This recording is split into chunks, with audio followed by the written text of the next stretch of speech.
welcome back sa ating programang Good Morning Philippines. And kami muli mga kabombo ang inyong mga nakakasama. Ito po si Bombo Kim Ramos. And si Bombo Kiera Liado. Okay, sige Bombo Kim, i-welcome na natin itong ating next guest ngayong umaga. Pag-usapan naman natin yung tungkol sa FIFA and participation ng England dito sa FIFA. Makukumusta natin yan together with our guest dito sa bahagi ng England. So, i-welcome na natin. Ito na, on the line. Kapiling na natin sa linya ng ating komunikasyon si Sir Paul Ledesma, ang ating Bombo International News Correspondent mula po dyan sa England. Yan. Magandang umaga po, Sir Paul, mula dito sa Pilipinas. Welcome po muli sa aming programa, si Bombo Kim po and si Bombo Kier. Bati muna kayo, sir, sa mga viewers and listeners po natin. Magandang umaga sa inyo, Bombo Kier, Bombo Kim, at sa lahat ng nakikinig. It's my pleasure and thanks for having me.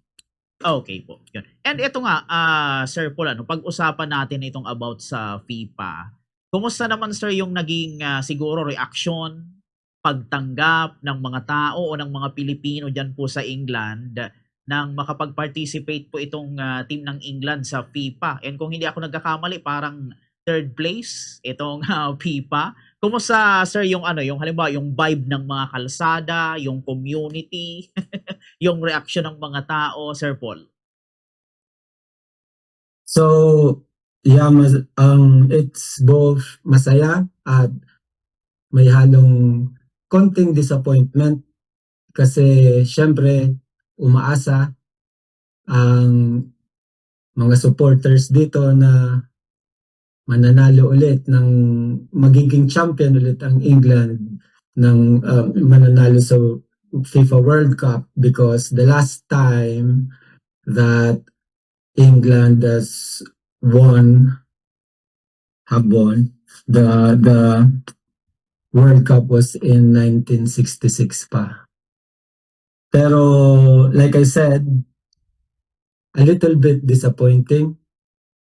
Pero masaya kasi officially this is England's second most successful World Cup campaign ever.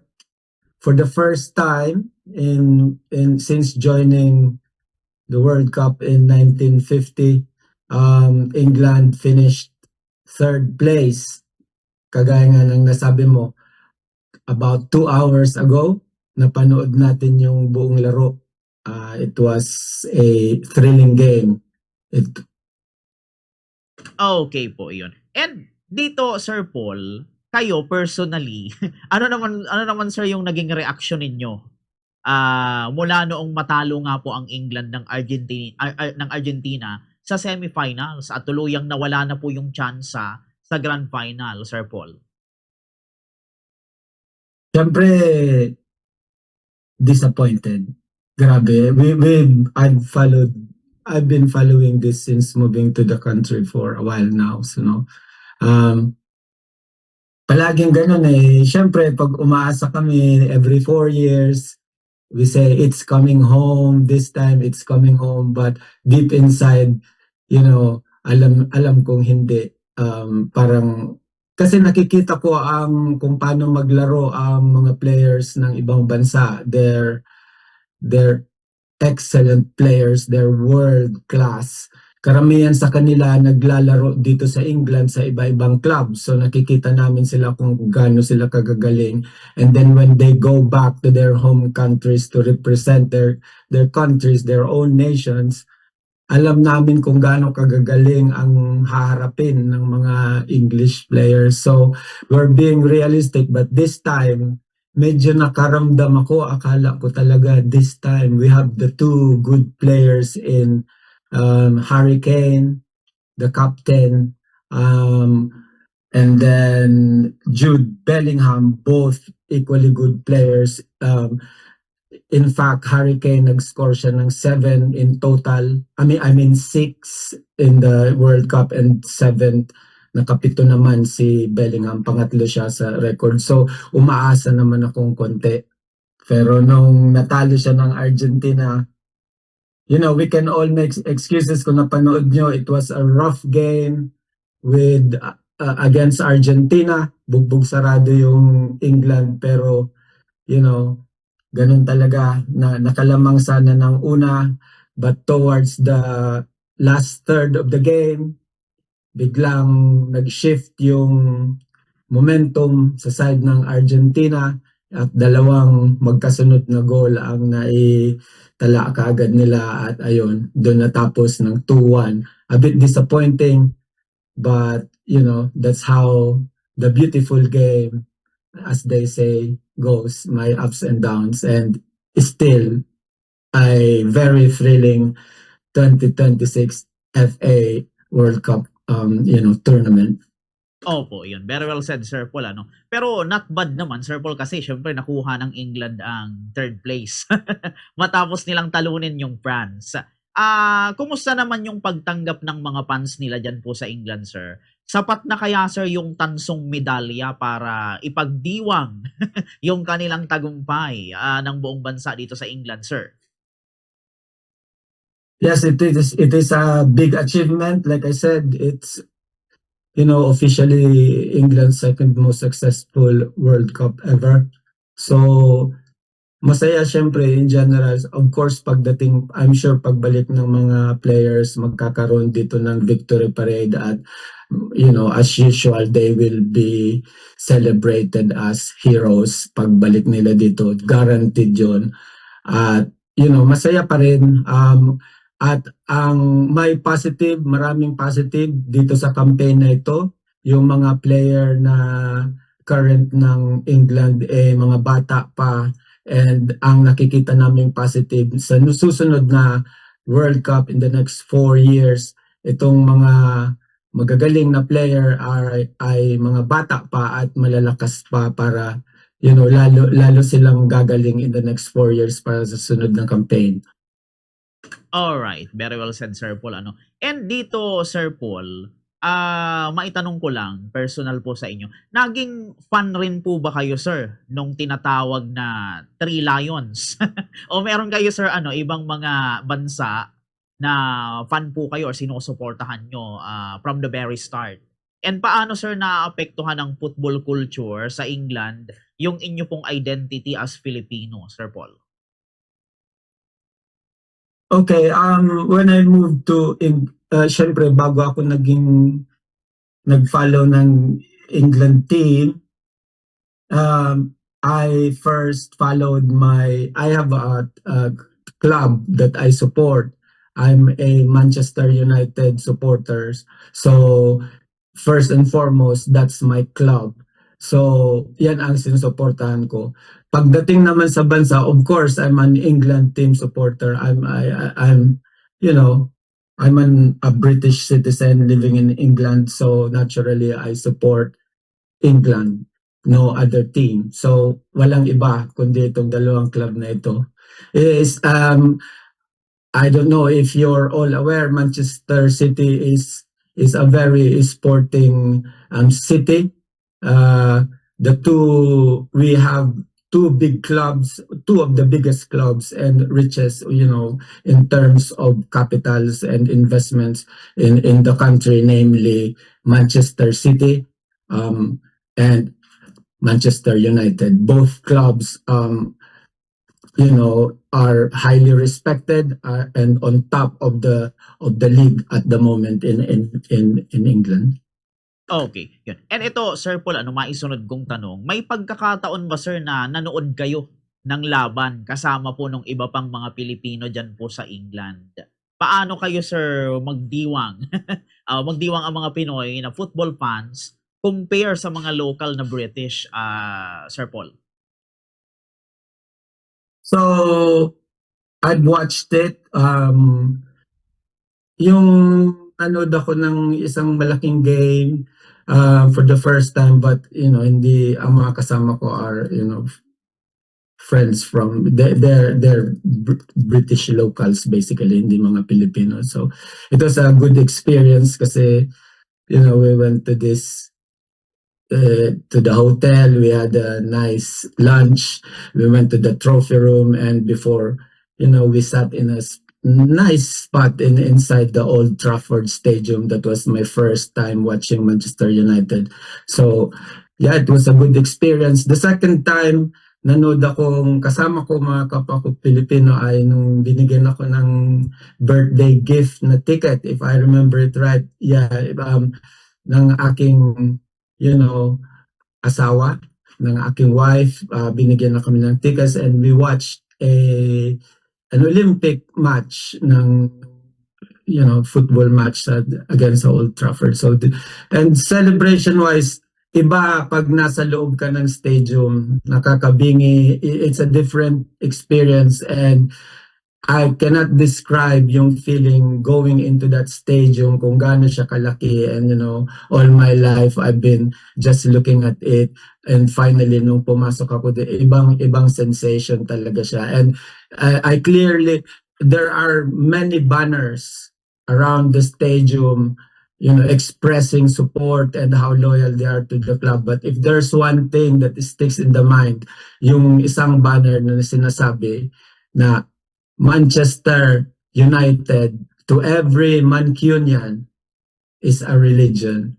So Mancunians are what Manchester locals are called. So that's how gaano kaseryoso ang football dito sa city na ito. Okay, very well said, Sir Paul. At ito, last question ko na lang, sir, bago ko naman ilipat kay Bombo Kim ang opportunity para magtanong po sa inyo. Sino ba, sir, sa mga manlalaro ng England? Tulad yung na-mention nyo kanina, yung si Bukayo Saka, Jude Bellingham, Harry Kane. Sino dyan, sir, yung yung pinakatinitingala talaga or pinag-uusapan ng mga tao dyan sa community po ninyo? Dyan po sa England, Sir Paul. Okay, sa ngayon, syempre si Jude Bellingham, he's up and coming. He's a big surprise. Hindi inaasahan na ganun kagaling ang performance niya kasi he's been playing, he is not currently playing for an English team, so hindi siya ganong nasusubaybayan dito. He's currently out. I think he's with one of the teams anyway in Germany, if I'm not mistaken. So hindi namin nasubaybayan. Nung lumabas siya ulit ngayon, nakita namin. So siya ang up and coming para sa akin. He was pleasant surprise. Malakas siya, bata, and you can see the passion sa kanya, talagang seryoso. And we have a captain in Harry Kane. He is an excellent player and the two of them made a really, formidable tandem, kumbaga, na yung, hindi sila matibag-tibag, kaya nga nakarating ng third place. It's all down to this. And, like poetic justice for Jude Bellingham, he scored the very last goal tonight, which I'm very happy about. When he scored the 6th goal against France. So yeah, I was so happy nung nakita ko naka-goal si Jude Bellingham.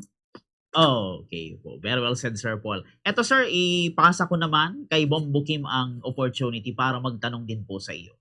Bombo Kim?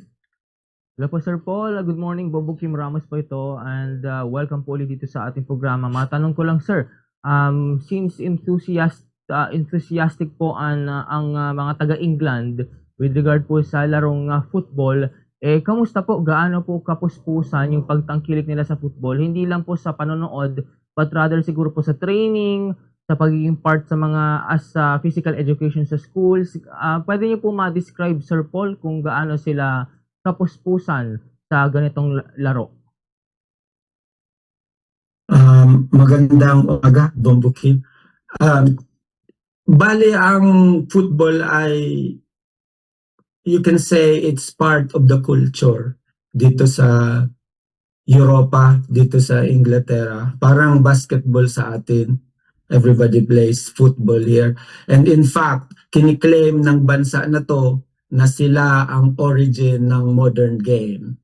The rules and everything. So, ganun kaseryoso ang football dito. Kagaya na nga na sinasabi ko, like my club would claim that for every Mancunian, Manchester United is a religion. So ganyan kaseryoso. And that's your club for life.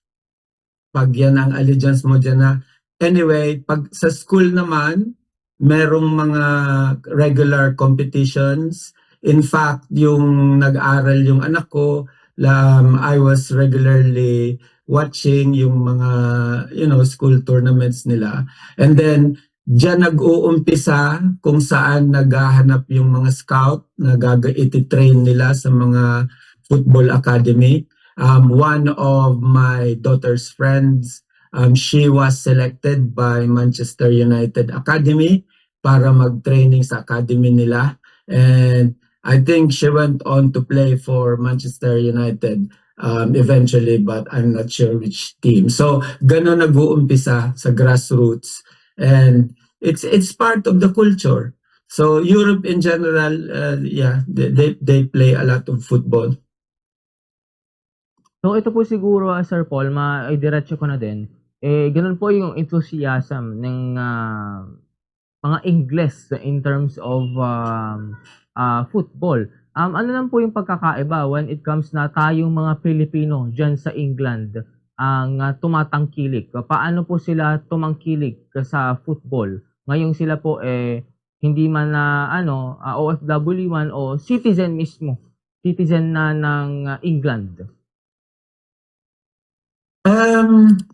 I don't know, siguro kung as far as Filipino, I cannot speak for themselves.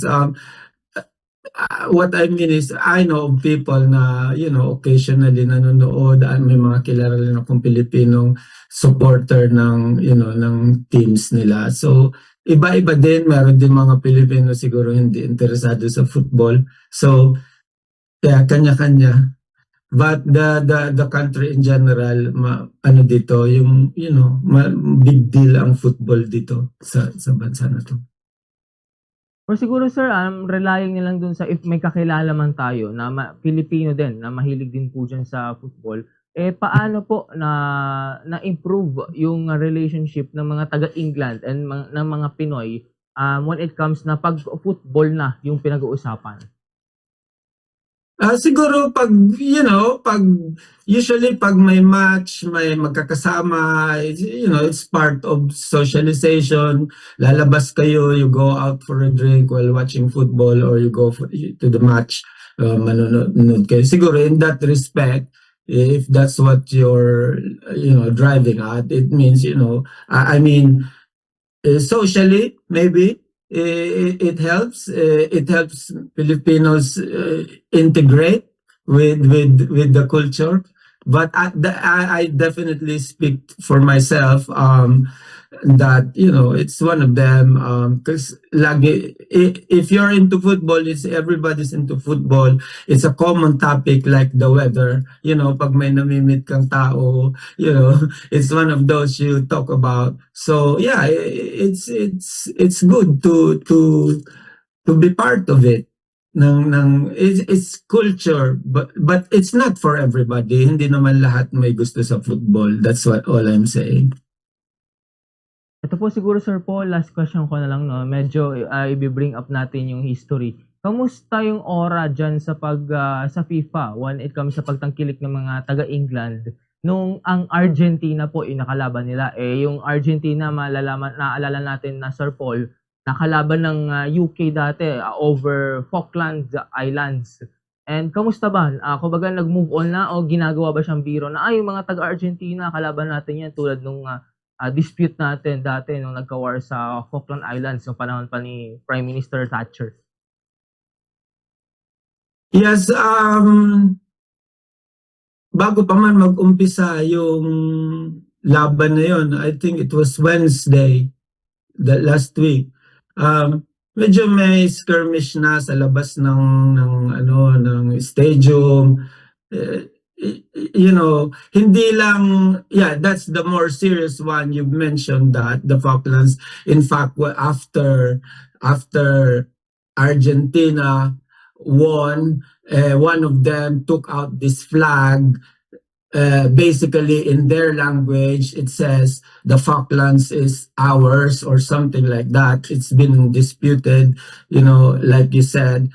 But which I think left a bitter taste in the mouth kung baga na yung football lang to. In fact, this event I heard is gonna be as punished by the governing body of FIFA because football should never be used for political messaging or for things like this. That is against the rules of FIFA itself. So that tells us that that's a one-off. I hope it doesn't happen again because things like this should not be mixed with a beautiful game that encourages different nations to come together, you know, to play as as one word, as one nation, and let us, I hope it wouldn't be tarnished by things like this. It's never happened. It's the first time I've seen it. So yeah, it leaves a bitter taste in the mouth. Football is sports and should not be tarnished by political messages like this. That's my personal opinion. Sir. So, buti na lang sir, na maintain yung sportsmanship. And if ever man, baka sa mga fans na lang yung mga ganong usapan about the Falklands and yung England versus Argentina. So, sir, thank you very much. Ibalik ko na po kay Bongbong Kerry yung mga pagtatanong. Alright, balik sa Maraming akin, Sir salamat. Paul, ano? So, ito, Sir Paul, mga last 2 questions na lang bago po Okay. tayo magtapos. Ano ba, sir, yung pinakamasayang karanasan natin o yung core memory sa buong takbo po ng World Cup ngayong taon habang tayo po ay nandyan sa UK, sir? So, yeah, naging masaya kasi masaya yung experience this time kasi una, maganda yung panahon, mas maganda mag-enjoy. The timing for it was really good. Tapos ang isa kong what made it really exciting for me kasi I don't encourage this, but I made a little. I might have put a little bet, konting, just to make it more exciting, and then it won, and then pinarolling kung ganyan until wala na. Nanalo pa rin. But that made it really exciting. That's the first time I've done it. And then I remember, nanonood ako, dito kasi ang World Cup, mapapanood mo lang siya sa normal na TV. You don't have to pay for it. Sa Amerika, dapat magbayad ka. May friend ako sa Michigan, hindi niya mapanood. So, ang ginawa namin, yung messenger, tinapat ko siya sa TV, tapos filinas niya parang nanonood kaming sabay. So, that made it special for me. Mga kaibigan ko, sabay-sabay kami nanonood. Nasa California yung isa like I said, sa Michigan. It's one of those. So, yeah, I think it made it more exciting this year. Tsaka mas matagal-tagal sila. Biruin mo, umabot sila ng 3rd place, di ba? So, matagal yung participation hanggang kanina. Nandyan pa yung England, di ba? So, kaya medyo masaya kami in general. Definitely ako. Na-disappoint ako kasi, we hope we would bring home the bacon, sabi nga, or the cup. But, yeah, it may be some other time. We're still hoping. Opo, iyon. So, okay pa rin naman, Sir Paul, kasi naka-third place yung England. Pero ito, Sir Paul, bago tayo magtapos sa interviewing ito, kung meron tayo, Sir Paul, mensahe sa mga kapwa po natin Pilipino na hindi masyadong pamilyar sa football, paano nyo, Sir, ipaliliwanag sa kanila kung gaano kalaki at kahalaga ang sport na ito, especially sa mga taga-England, Sir Paul? Yes, and some of the ganito kalalim, sabi ko, some of the clubs ng football club dito sa England dates far back na buhay pa si Rizal, meron ng football club, ganun siya katagal na, ganyan siya ka-ingrained sa culture. It's a serious thing dito, kumbaga seryoso dito. When you wear a shirt, may badge ka dyan, you know, be ready, may consequences yan. Kumbaga. So it's not like pwede kang change ng team. It's really serious, this club. That's how I can explain it. So, yeah, it's there, mapapanood nila. I don't know. It's once I've been following this game for so many years now.